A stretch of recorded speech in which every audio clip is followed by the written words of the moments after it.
안녕하세요. 오늘의 뉴스레터에 오신 것을 환영합니다. 1. 미중 갈등에 대한 CIA의 충격적인 성명. 2. 유럽을 독점하려는 계획. 3. 엄청난 돈이 한국에 쏟아졌다. 한번 진실을 알아봅시다. 최근 미국이 중국 반도체에 대한 규제를 강화함에 따라 세계 반도체 시장에 큰 파장이 일고 있는데요. 대만의 세계적인 파운드리 반도체 위탁 생산업체인 TSMC도 23일 중국의 비런 테크놀로지의 반도체 생산을 중단한다고 밝혀 화제가 되었습니다. 그러는 싸이 삼성은 이미지 센서나 디스플레이 구동 칩 DDI 등 시스템 반도체 생산을 위탁할 외주업체를 늘리는 한편 유럽 등 해외에 신규 파운드리 공장을 설립하려 하고 있는데요. 중국 반도체 규제를 기회 삼아 반도체 시장 영향력을 키우려는 삼성의 행보에 대해 자세히 알아보겠습니다. TSMC가 생산을 중단한다고 밝힌 비런 테크놀로지는 지난달부터 미국의 대중국 반도체 판매 규제 강화에 따라 구매할 수 없게 된 엔비디아의 A100, H100 등 데이터 센터용 GPU 그래픽 처리 장치를 대체할 수 있는 GPU를 생산하는 중국 반도체 업계에서 매우 중요한 업체인데요. 비런의 GPU 위탁 생산이 중단됨에 따라 중국 반도체 업계는 얄벼락을 맞게 되었습니다. BR100 등 비런의 제품들은 7나노 공정으로 생산되는데 중국 내에서는 기존의 TSMC와 같이 7나노 공정을 안정적으로 생산할 수 있는 업체가 아직 없기 때문인데요. 7나노 미만 선단 공정에 필요한 극자외선 노광 장비도 미국의 수출 규제 대상에 들어가 있어 당분간은 비런 제품 생산에 차질이 불가피할 것으로 보입니다. TSMC가 중국 반도체 생산을 중단한 건 미국의 규제에 따른 조치이기도 하지만 중국의 대만 위협이 가시화되고 있는 것도 이유 중 하나인데요. 실제로 최근 미국의 윌리엄 번스 CIA 국장이 중국의 시진핑 주석이 2027년까지 대만을 공격할 준비를 끝내라고 군에 지시했다고 주장해 논란이 된 바 있습니다. 이 주장의 사실 여부와는 별개로 낸시 펠로시 미 하원의장 대만 방문을 전후해 중국 함대가 대만을 포위하고 무력 시위를 하는 등 대만을 향한 중국의 위협이 거세지고 있는 건 사실인데요. 미국 현지 군 관계자들 사이에서는 이 2027년 대만 침공설이 내년이나 올해에 앞당겨져 실행될 가능성도 배제할 수 없다는 주장까지 나오고 있습니다. 최근 들어 미국이 중국을 대상으로 반도체 관련 규제를 강화한 것도 A100 등 AI 반도체가 유사시 병기 등에 활용될 것을 우려한 측면도 크지요. 당사자인 TSMC도 당연히 이를 알고 있어 대응책을 마련하고 있는데요. 유사시 중국과의 군사 충돌 등에 대비해 일본의 반도체 생산 라인을 추가로 늘리려 하고 있습니다. 이미 소니와 합작해 쿠마모토현에 반도체 공장을 짓고 있는데요. 공장을 내년 9월에 완공하고 2024년 12월부터 생산을 시작하는 건 물론 일본 시장 투자 규모도 8천억 엔에서 2조 엔으로 늘릴 계획입니다. 이는 반도체 시장 경쟁에서 밀려난 자국 반도체 업계를 부흥하려고 하는 일본의 이해와도 일치하는데요. 일본은 반도체 위탁 생산을 할 파운드리 자체가 없기에 이를 메울 TSMC가 쿠마모토에 세우는 공장에 4천억 엔이나 지원하며 환영하는 건 당연하다 할 수 있습니다. 이러한 최근의 반도체 시장 상황은 삼성전자에 있어 큰 기회나 다름없는데요. 떠오르던 경쟁자였던 중국은 미국의 규제로 제품 생산 자체가 어려워지게 되었고 최대 경쟁 상대 중 하나인 TSMC도 미중 대결과 양안 갈등 등 국제 정세에 발목을 잡힐 가능성이 커졌기 때문입니다. 실제로 세계 최대의 반도체 수요국인 미국은 중국의 대만 위협이 거세짐에 따라 TSMC 등 대만에 의존하던 반도체 공급망을 다양화하는 추세인데요. 이를 삼성이 차지할 가능성이 충분히 있다는 겁니다. TSMC가 일본에 공장을 세우는 등 생산 라인을 일본에 이전하려는 것도 이러한 미국의 움직임에 맞추려는 건데요. 이러한 TSMC의 계획이 실현되더라도 삼성이 미국의 반도체 수요를 충당하게 될 가능성은 여전히 높습니다. 반도체 같은 정밀공업 제품은 지진 등에 매우 취약한데요. 다들 아시다시피 대만이나 일본 모두 지진 위험이 큰 곳들입니다. 중국의 위협이 없더라도 환경적으로 반도체 산업에 적합하지 않다는 건데요. 아시아권 전문 투자사인 트리오리엔트의 단 니스테트 부사장도 파이낸셜 타임스와의 인터뷰에서 지정학적 문제가 아니어도 반도체는 지진과 전력 부족 등이 발생할 수 있다. TSMC가 문을 닫으면 애플도 문을 닫아야 한다는 것을 받아들일 수 있을까? 라며 이에 대해 지적했습니다. 미국도 이런 문제를 모르는 건 아니라 자국 내 반도체 생산 비중을 높이기 위해 올해 8월 미국에 반도체 공장을 건설하는 기업에 520억 달러의 보조금을 지원하는 반도체 지원법을 공고했는데요. 그러나 미국 현지 전문가들과 언론들도 이 법안의 실효성에 대해 의문을 제기하고 있습니다. 한화로 약 68조에 달하는 보조금이 관련 업체들이 설비에 투자하는 금액을 고려하면 너무 모자라다는 건데요. 삼성전자가 작년에만 반도체 설비에 투자한 금액이 43조에 달하는데 이를 기준으로 하면 한두 회사에만 지원해도 보조금이 거몰나게 됩니다.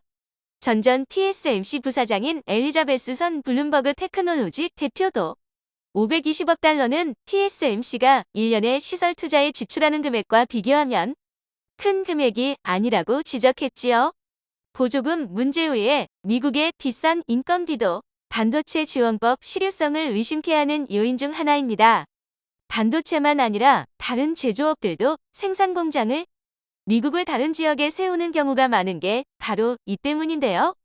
TSMC 창업자인 모리스 창이 미국에서 반도체를 제조하려면 대만보다 비용이 50% 더 든다고 할 정도입니다.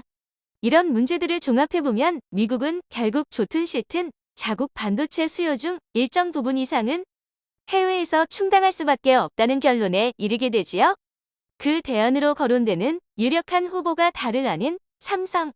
삼성은 TSMC의 가장 큰 약점인 지정학적 리스크가 없으면서 그들의 기술력을 대체할 수 있다는 큰 장점이 있는데요.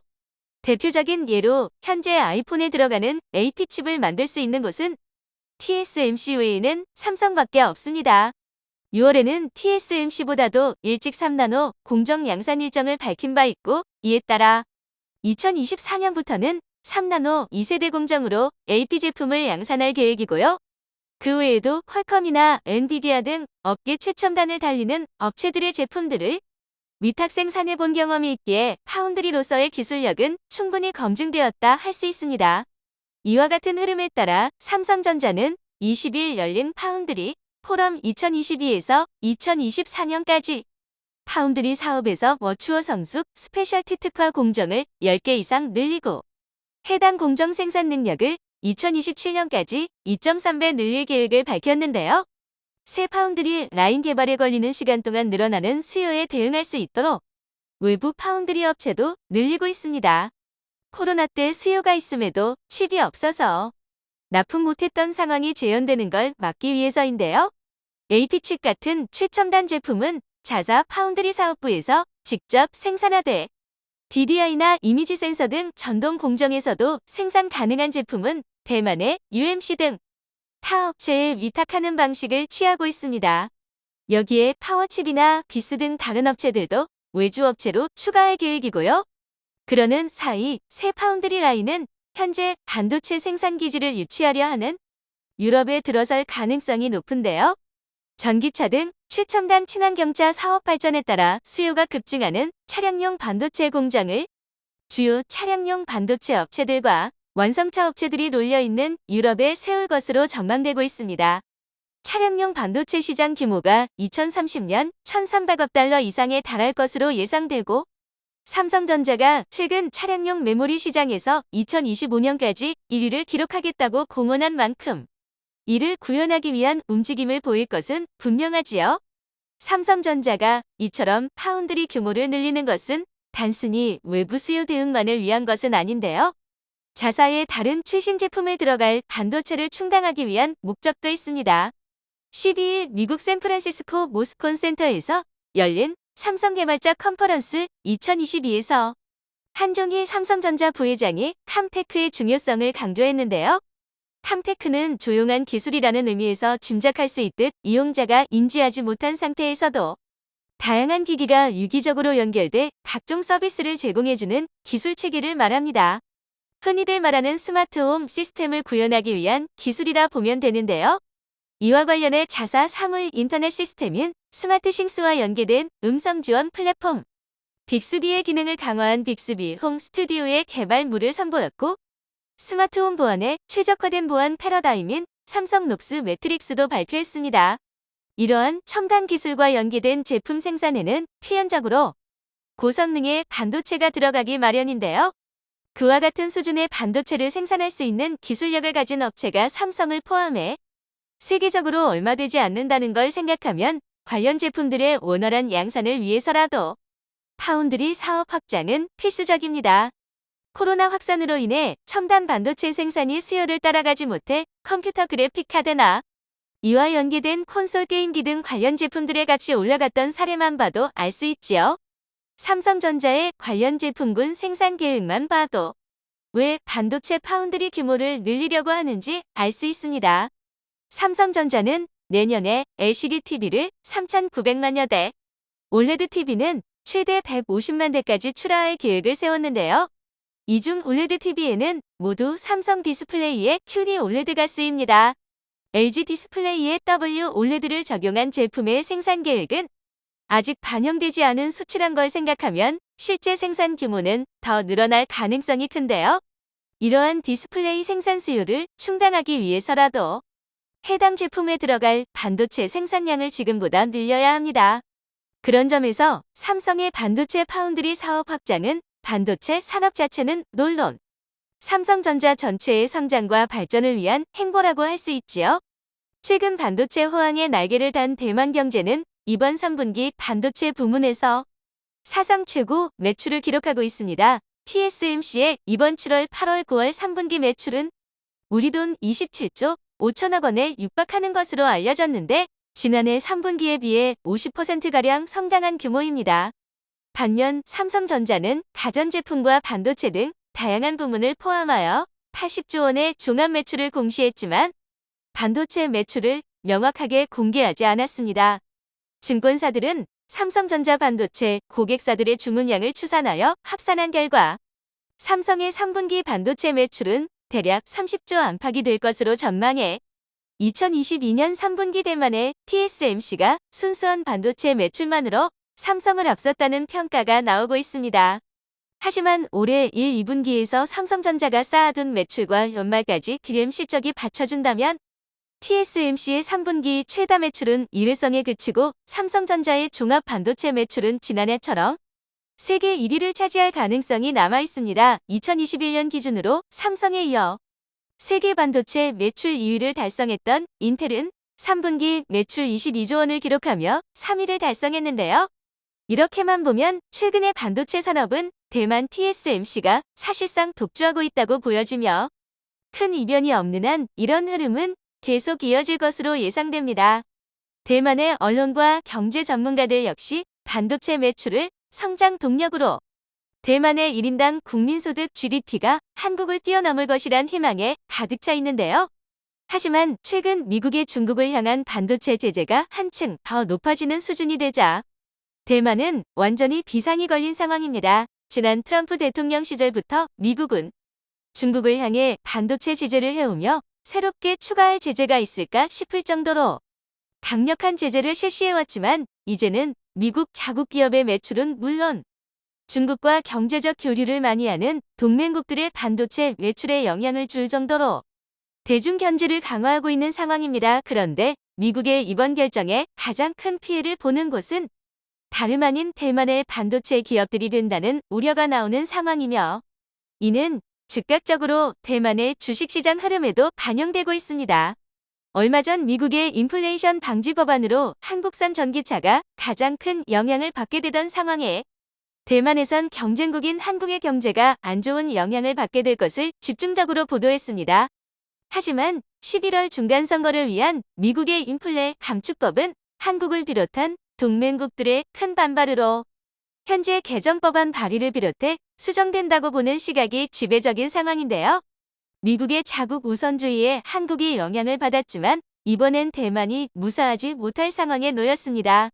그런데 한국과의 차이점이 있다면 이번 건은 미국 자국 우선주의가 아니라 미국의 기업들도 손해를 보면서까지 중국의 반도체 발전을 막는다는 점에서 국가의 미래를 걸고 하는 치킨게임 성격이 강한데요. 한국 시간 10월 8일 미국 상무부에선 중국의 반도체 생산 기업에 납품되는 반도체 장비 외 소재 등 반도체 생산에 필수적인 모든 부속품에 대한 수출을 금지하는 통제 조치를 발표했습니다. 지난 인플레이션 감축법과 크게 다른 점은 이번 조치는 미국 정부가 한국과 대만 등 반도체 분야에서 강점을 보이는 동맹국들과 긴밀한 협의를 거치고서 결정된 정책인데요. 이번 조치의 핵심은 미국의 특허와 장비를 사용하는 모든 기업이 중국에게 첨단 기술이 적용된 장비와 소재 등 반도체 생산에 이용될 수 있는 분야를 수출하는 경우 미국 정부의 허가를 받아야 한다는 내용이며 중국 기업에겐 건부 추정의 원칙이 적용되어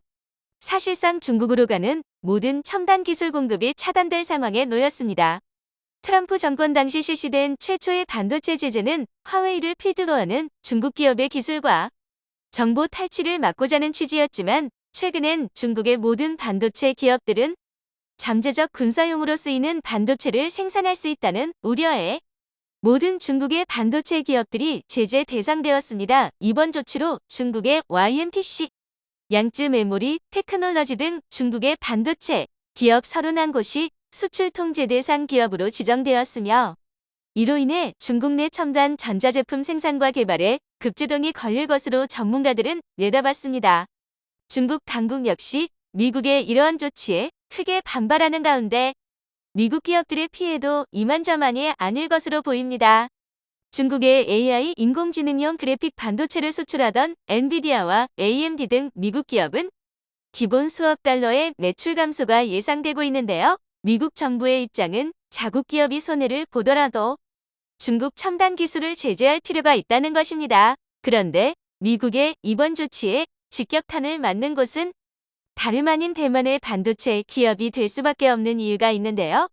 정치적으로는 누구보다 반중적인 정서를 띄우던 대만의 경제는 중국에게 완전히 종속된 경제 구조를 보이고 있습니다. 지난해 기준으로 대만의 수출 비중은 중국이 42%에 달하며 1위를 차지했고 미국에 대한 수출 비중은 15%에 불과했습니다. 대만 대부분의 수출 품목은 전자제품과 반도체에 있다는 점에서 중국의 대만 경제 영향력은 미국보다 3배 이상 강력한 상황입니다. 대만은 작년에 1,900억 달러를 중국에 수출했으며 이 가운데 1,200억 달러가량이 반도체와 전자부품, 그리고 반도체 생산 장비에 사용되는 광학 장비였습니다. 대만이 중국에 수출한 1,900억 달러는 우리 돈으로 무려 270조 원이며 대만의 전체 수출 비중에서 40%가량을 차지합니다. 한국 역시 중국에게 많은 반도체를 수출하지만 대만이 중국에 수출하는 반도체와 한국이 중국에 수출하는 반도체는 구조적으로 큰 차이가 있습니다. 한국의 경우는 DRAM과 낸드 플래시 등 메모리 반도체가 수출의 대부분을 차지하고 있지만 대만의 경우는 주로 두뇌 역할을 하는 CPU 중앙 처리 장치 위주로 생산하여 납품합니다. 한국이 판매하는 메모리 반도체의 경우는 정보 저장 위주의 반도체이기에 중국의 첨단 산업 발전에는 별다른 영향을 주지 못하지만 대만은 중국의 주문을 받아 고성능 중앙 처리 장치를 만들어 공급하기에 중국의 반도체 굴기에 핵심적인 역할을 해왔습니다. 게다가 중국 내 한국의 반도체 공정은 기술 유출의 우려로 최신 공정을 적용하지 않고 있습니다. 철저하게 중국 내 수용으로 필요한 수준만큼 생산하고 판매하며 중국 반도체 굴기와는 거리가 먼 공정이지만 대만 파운드리의 경우는 중국의 주문으로 생산해 납품하는 것 자체가 첨단 장비와 기업에 탑재되어 반도체 굴기에 도움을 주게 된다는 우려가 있습니다. 이번 일로 대만은 진퇴양난의 상황에 놓였다는 분석이 나오고 있습니다. 중국의 군사 정치적 위협에 미국과의 관계를 더욱 확립해 나가야 하지만 정작 미국은 대만의 경제를 책임지지는 않고 있습니다. 대표적으로 대만의 미국 수출 금액은 650억 달러이지만 동남아시아 수출 금액은 700억 달러입니다. 미국에 수출하는 규모가 중국에 비해 한참 못 미치는 것은 물론이고 동남아 수출 금액보다 많이 부족한 현실입니다. 이렇기에 대만은 군사 정치는 미국, 경제는 중국과 함께하는 이중 전략을 취해왔는데요. 미국의 반도체 수출 제한으로 인해 대만의 이런 전략에도 끝이 보일 것이란 전망이 나옵니다. 대만의 대표적인 첨단 기업 폭스콘 역시 중국의 세계 최대 공장을 운영하면서 추가적인 공장 건설은 물론 중국 반도체 굴기의 상징인 칭화 유니그룹에 비밀리에 1조 원 이상 투자를 결정하는 등 중국과의 경제 교류를 지속적으로 확대하고 있습니다. 폭스콘의 칭화 유니 투자에 놀란 대만 당국은 미국과의 관계를 고려해 중국 내 반도체 투자를 허용하지 않겠다는 입장을 내놓을 정도이며 대만 TSMC 역시 중국 내 늘어나는 전기차 수요를 놓치지 않기 위해 28나노급 차량용 반도체 공장을 신설한다는 계획을 가지고 있습니다. 해당 투자엔 3조 원이라는 막대한 금액이 투입되는데 연일 중국과 대만이 갈등을 빚는 것처럼 보이지만 사실상 경제 공동체라는 생각이 들 정도로 대만과 중국은 경제적으로 가까운 사이입니다. 이번에 대거 수출 제한 기업으로 등록된 중국의 첨단 기업들은 대부분 대만에서 반도체 소재와 장비를 납품받고 있습니다.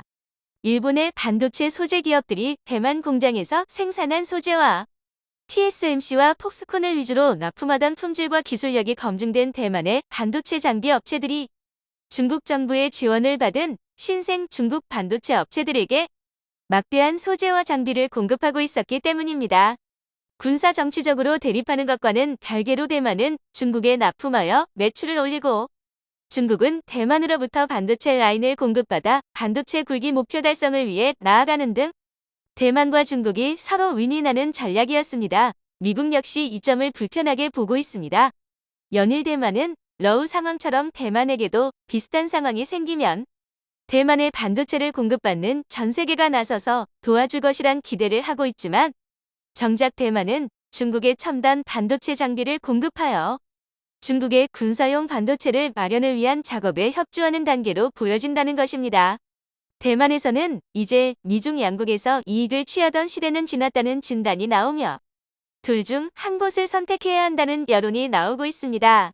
한국의 경우는 인플레이션 감축 법안이라 법안이 한국과 미국 둘만의 이해관계가 걸려 있어 상대적으로 해결이 쉽고 단순하지만 이번에 대중 반도체 수출 제한은 미국이 자국 기업의 피해를 감수하면서까지 중국의 반도체 산업을 완전히 말리려는 결단으로 중국 반도체와 가장 긴밀한 협력 관계를 맺고 있던 대만의 반도체 소재 장비 기업들이 가장 큰 타격을 받는 것은 물론이고 이라 법안의 부조리한 부분이 해결될 실마리가 남아있는 것과는 다르게 중국과의 마찰은 해결될 가능성이 없기에 중장기적으로 대만의 경제가 큰 타격을 받는다는 것은 기정사실인 상황입니다. 이번 조치에 중국에게 GDP 40%를 의존하던 대만은 큰 하락을 맞이할 상황이고 한국의 1인당 국민소득 GDP를 넘겠다던 계획에도 큰 차질이 생길 것이란 전망이 나옵니다. 글로벌 신용평가 기관들은 미국의 이번 결정에 대만의 예상 수출을 조정하고 있을 정도로 대만 경제에 큰 타격이 가는 것은 확실시 되는 것으로 보입니다. 마지막으로 뉴스레터를 팔로우해 주셔서 감사합니다. 영상이 도움이 되셨다면 구독과 좋아요 부탁드리며 가장 멋진 하루를 보내시기 바랍니다.